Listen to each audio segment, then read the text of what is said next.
Muy bien, nos disponemos para el acercamiento a la palabra del Señor. Roguemos que su Espíritu nos dé la capacidad de recibirla, asimilarla y aplicarla. Oremos.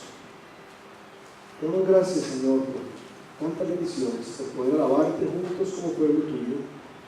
Te damos gracias por quienes han podido estar aquí hoy, oh Dios, que tú seas ministrando y bendiciendo la vida de cada uno. Que estar aquí, Padre, no sea simplemente una actividad rutinaria, sino que sea algo que afecte nuestras vidas de una manera profunda, expresiva, Dios. Ponemos este tiempo en tus manos, confiados al acercarnos a la palabra de Dios. En el nombre de Cristo Jesús. Amén.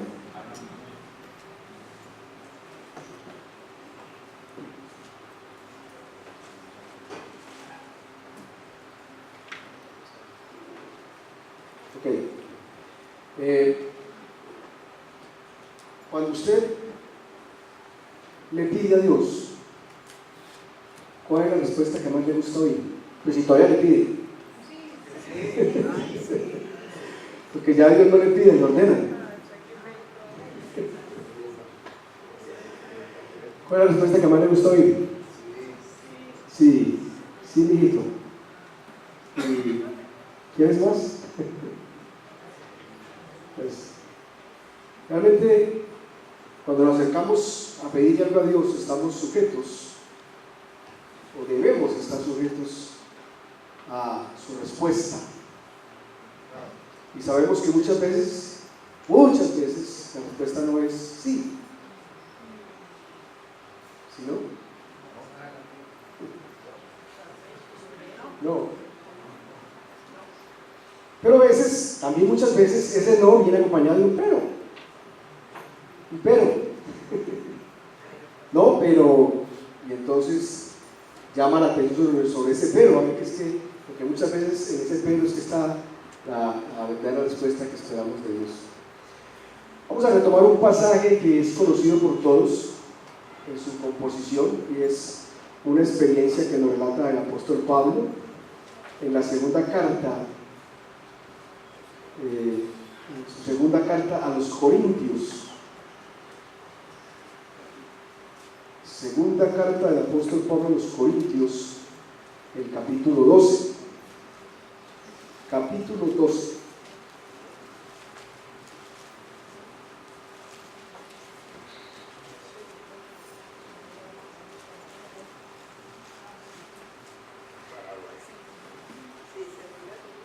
Segunda Corintios capítulo 12, versos 1 al 10. Dice así: el gloriarse es necesario, aunque no es provechoso. Pasaré entonces a las visiones y revelaciones del Señor. Conozco a un hombre en Cristo que hace 14 años, no sé si en el cuerpo, no sé si fuera del cuerpo, Dios lo sabe, el tal fue arrebatado hasta el tercer cielo.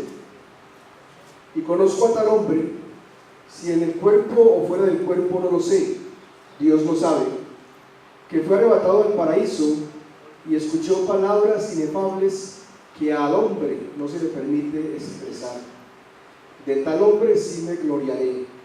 Pero en cuanto a mí mismo, no me gloriaré sino en mis debilidades.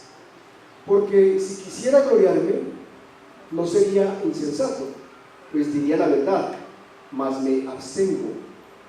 Me abstengo de hacerlo para que nadie piense de mí más de lo que ve en mí u oye de mí. Y dada la extraordinaria grandeza de las revelaciones, por esta razón, para impedir que me enalteciera, me fue dada una espina en la carne, un mensajero de Satanás que me abofetee para que no me enaltezca. Acerca de esto 3 veces he rogado al Señor para que lo quitara de mí, y Él me ha dicho: te basta mi gracia, pues mi poder se perfecciona en la debilidad. Por tanto, muy gustosamente me gloriaré más bien en mis debilidades, para que el poder de Cristo more en mí. Por eso me complazco en las debilidades, en insultos, en privaciones, en persecuciones y en angustias, por amor a Cristo, porque cuando soy débil, entonces soy fuerte. Dios bendiga su palabra. El apóstol Pablo continuamente está haciendo defensas de su apostolado, y estas palabras se dan en el contexto de una de esas defensas. Pero más que los argumentos de la defensa, nos trae una enseñanza interesante, o muchas enseñanzas, que trataremos de, pues como digo yo, uno retoma pasajes y siempre la palabra de Dios está trayéndonos nuevas cosas. Espero que así sea para todos. En este pasaje o este testimonio, que realmente es un testimonio del apóstol, encontramos tres cosas. Vamos a hablar de tres cosas, vamos a hablar de tres partes, y luego miramos qué aprendizaje podemos sacar de esta experiencia. En primer lugar, la primera parte la he denominado una experiencia fugaz de gloria. Una experiencia fugaz de gloria.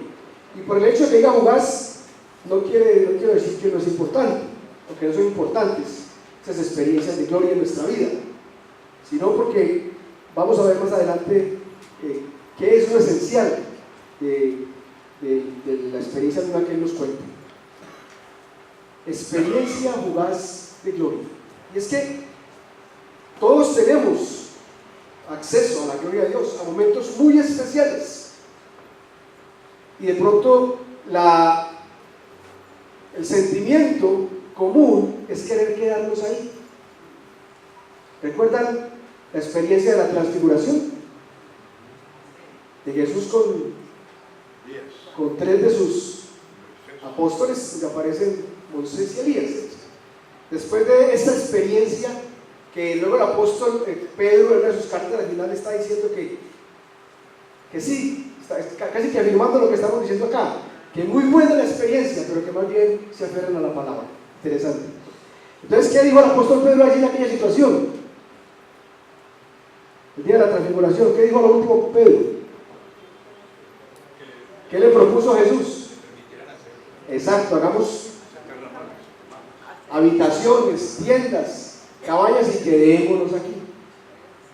De pronto hemos vivido experiencias así, puede ser en el devocional, o de pronto vamos a un retiro espiritual de damas, de hombres, un retiro espiritual en general, y de pronto la idea es como, qué rico quedarse uno aquí.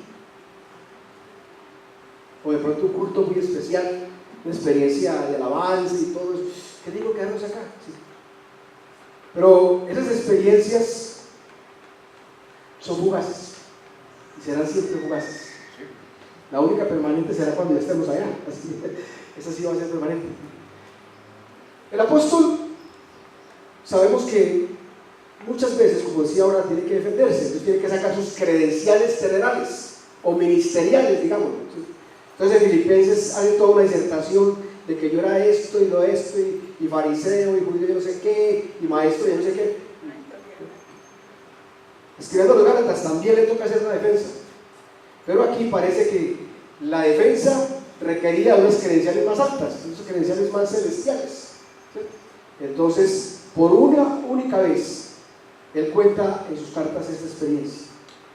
Aquí hace referencia a una tercera persona, pero los entendidos en la interpretación de la palabra coinciden en decir que es el mismo apóstol que vivió lo que está diciendo ahí. Dice, en el Señor, en el cuerpo, o en el espíritu, o fuera del cuerpo, no lo sé, pero fue en el Señor. Y dice, hace 14 años, y ahí está en la reserva, ¿sí? Porque es que no podemos quedarnos mirando el pasado. Muchos cristianos viven anclados en el pasado. El tiempo aquel, con el pastor aquel, con el predicador aquel, y tal, una cosa y la otra. Y así hay muchos cristianos aquí, anclados en el pasado. estancados en su vida espiritual, en su compromiso. De todas maneras, no queremos plantear la experiencia fugaz como poco importante, pero fugaz, porque de pronto somos muy amantes de eso, de las experiencias fugaces, pero ¿qué pasan?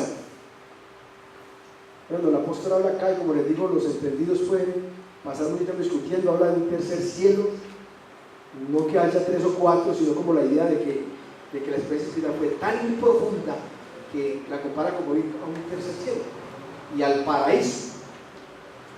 ¿Cómo sería el paraíso?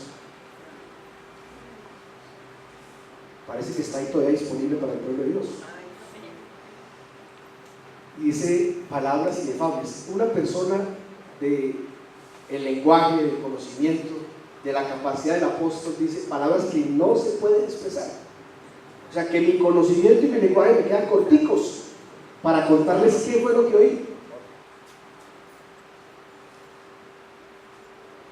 Revelaciones extraordinariamente grandes, seguramente comparables, como decíamos, con el momento de la transfiguración. Esa es la primera parte del relato, una experiencia que el apóstol no la comparte, no la trae a lo escrito para que sepamos de esas posibilidades, pero también para que aprendamos que no es para uno anclarse allí.